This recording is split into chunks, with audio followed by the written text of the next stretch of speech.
আমিও ইনশাআল্লাহ আল্লাহর রহমতে ভালো আছি। তা এখন আমরা চিরুনি পিঠা বানাবো। কীভাবে বানাইতে হয় সেটা দেখে নিন এবং শিখে নিন।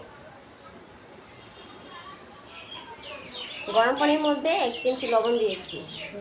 পানি গরম হয়ে গেছে। এখন আমরা কি করব, 1 বাটি পানি দেওয়া হয়েছে, এখানে হাফ বাটি পানি উতরানো হয়েছে, তার মধ্যে 1 বাটি চালের গুঁড়া দিয়ে দিলাম।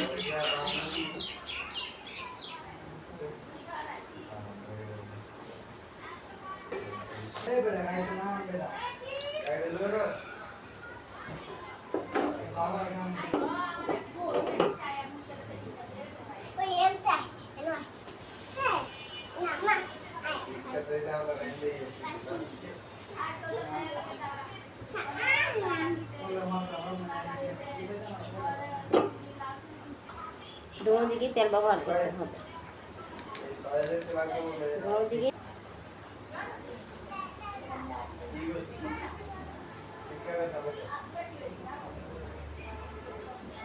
এই যে হয়ে গেল শামুক পিঠা। দেখেছেন কি সুন্দর শামুক পিঠা হয়ে গেছে।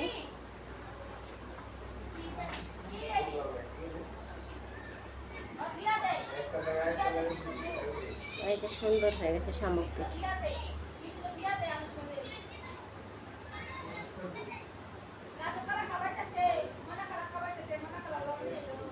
সুন্দর করে হয়ে গেল শামুক পিঠা।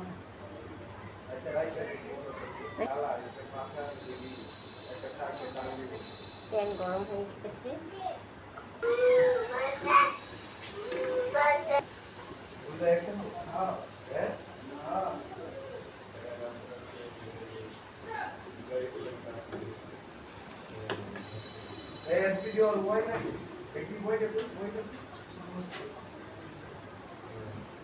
এইভাবেই চিরুনি পিঠা বানানো হয়ে গেল। দেখছেন কি সুন্দর করে বানিয়েছি। সবাই ভালো থাকুন, সুস্থ থাকুন। আল্লাহ হাফেজ।